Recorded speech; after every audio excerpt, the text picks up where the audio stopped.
يا أيها الذين آمنوا أطيعوا الله وأطيعوا الرسول ولا تبطلوا أعمالكم.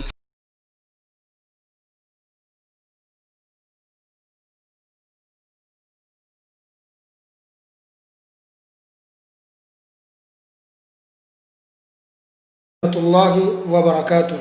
بسم اللہ الرحمن الرحیم. الحمد للہ والصلاة والسلام علی رسول اللہ وعلی آلہ واصحابہ اجمعین.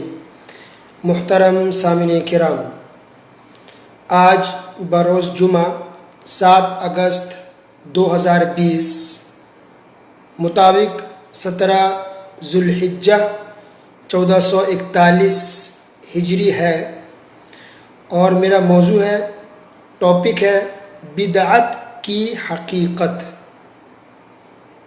یعنی بدعت کی حقیقت کیا ہے، بدعت کس کو کہتے ہیں، کس کو بدعت کہا جاتا ہے، اس کے برے نتائج کیا ہیں، اس کے نقصانات کیا ہیں، اس کی دلیلیں کیا ہیں، اس کا انجام کیا ہوگا مرنے کے بعد، ہمارے اعمال کے ساتھ کیا انجام ہوتا ہے، اس پر کیا برا اثر پڑتا ہے. یہ ساری چیزیں انشاءاللہ ہم درس میں جانیں گے.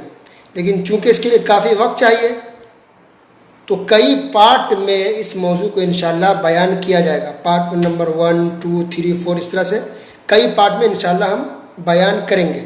ہر پارٹ کوشش کی جائے گی چھوٹا ہو، شارٹ ہو، مختصر ہو، تاکہ سننے میں اور سمجھنے میں اور آپ لوگوں کو لکھنے میں اور لکھ کر رکھنے میں آسانی ہو.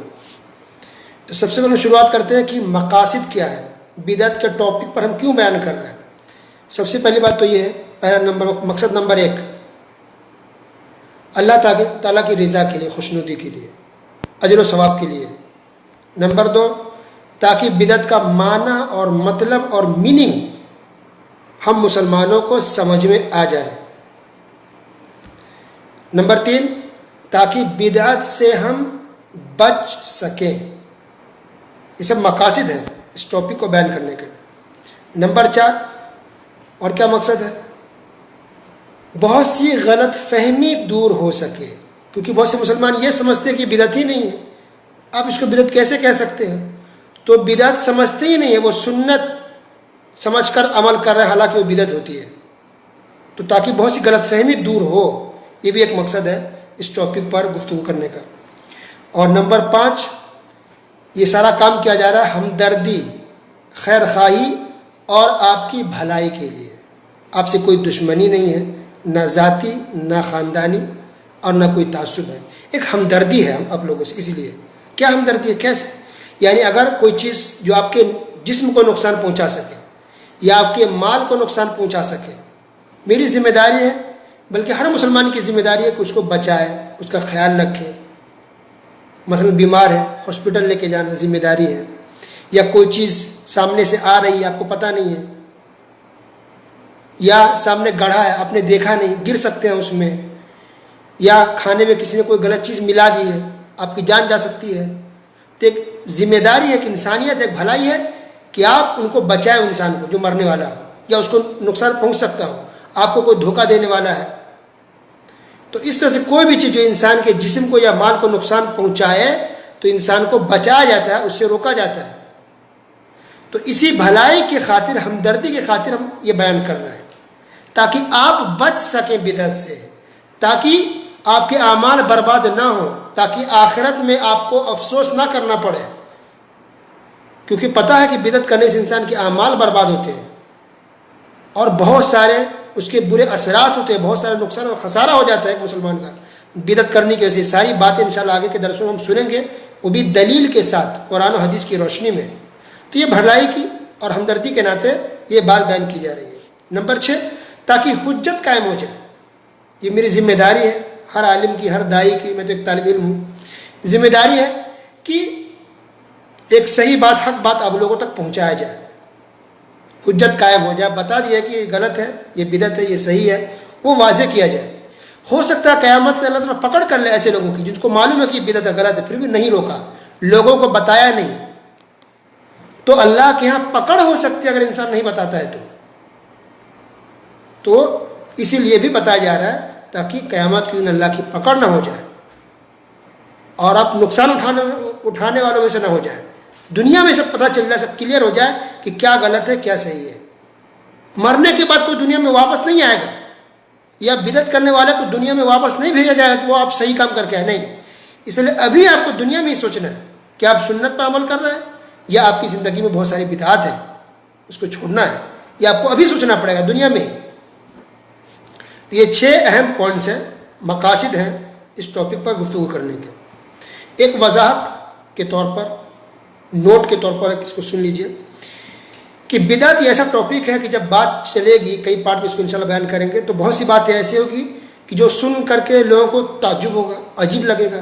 اور عام طور پہ لوگ کیا جواب دیتے ہیں, کہتے ہیں کہ میری اتنی عمر ہو گئی, میں نے کبھی نہیں سنا, یہ کیسے غلط ہو سکتا ہے, یہ بدعت کیسے ہو سکتی ہے, میری اتنی عمر ہو گئی, میرے بال سفید ہو گئے, میرے بچے بڑے ہو گئے, ابھی تک میں نے نہیں سنا کہ یہ بدعت ہے. آپ کیسے کہہ سکتے ہیں کہ یہ بدعت ہے؟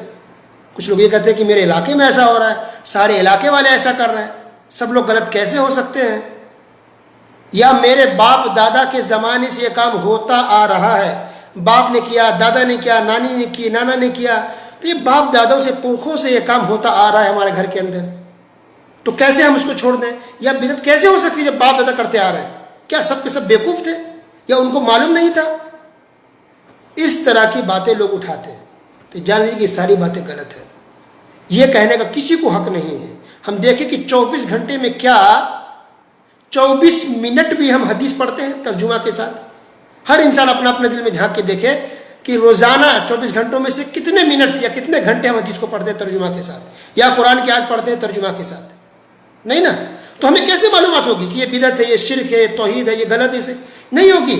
ہم تو ٹائم دیتے نہیں دن کے لیے, سارا ہمارا وقت ادھر ادھر کھانے پینوں میں یا ڈیوٹی میں یا کام میں یا ادھر ادھر کی باتوں میں نکل جاتا ہے. تو ہم 24 گھنٹے میں 24 منٹ بھی ہم دین کو سیکھنے کے لیے نہیں دیتے, تو ہمیں کیسے پتہ چلے گا؟ تو عمر تو ہماری نکل ہی جائے گی نا. اور ویسے بھی اسلام کے اندر کیا صحیح کیا غلط کیا بدعت ہے, یہ ہم باپ دادا کو دیکھ کر کے, اپنے علاقے کے لوگوں کو دیکھ کر کے ہم اس کو چیک نہیں کر سکتے. یہ معیار نہیں ہے, بلکہ اس کے لیے قرآن و حدیث ہے. اسلام میں کیا غلط ہے کیا صحیح ہے, اس کو چیک کرنے کا جو تھرما میٹر ہے, جو آلہ ہے, جو مشین ہے, وہ ہے قرآن اور حدیث. قرآن حدیث کی دلیلوں کی روشنی میں ہم بات کریں گے. یا کسی کو اگر اعتراض بھی کرنا ہے یا کوئی بتانا جواب دینا ہے, تو قرآن کی آیت یا رسول اللہ صلی اللہ علیہ وسلم کی حدیث پیش کریں, تو دلیل کی روشنی بات ہوتی ہے. آپ کے پاس کیا دلیل ہے, قرآن کی کیا آیت ہے یا حدیث کیا ہے, یا صحابہ کرام رضی اللہ عنہم نے کیا کیا ہے, یہ دلیل کی روشنی میں بات ہونی چاہیے. باپ دادا نے کیا کیا, آپ کے علاقے میں کیا ہو رہا ہے, ہمارے سوسائٹی میں اب تک کیا ہوتے آ رہا ہے, اس بات کا کوئی وزن نہیں ہے. یہ دلیل, یہ حجت قیامت کے دن اللہ کے پاس آپ نہیں پیش کر سکتے, آپ کو کچھ بھی فائدہ اس سے نہیں ملے گا. تو دلیل کی روشنی میں ہم بات کریں گے. ٹھیک ہے, تو آج کے لیے بس اتنا ہی. انشاءاللہ باقی باتیں کل کے درس میں سنیں گے. آج یہ ضروری وضاحت تھی جس کا جاننا سمجھنا ہم سب کے لیے ضرور تھا, اس لیے یہ بیان کیا گیا ہے. کل ہم سنیں گے کہ بدعت کی تعریف کیا ہے, کیا پریبھاشا ہے, کیا ڈیفینیشن ہے. ٹھیک ہے, انشاءاللہ کل. وصلی اللہ علی نبینا محمد وعلی آلہ وصحبہ اجمعین. والسلام علیکم ورحمۃ اللہ وبرکاتہ.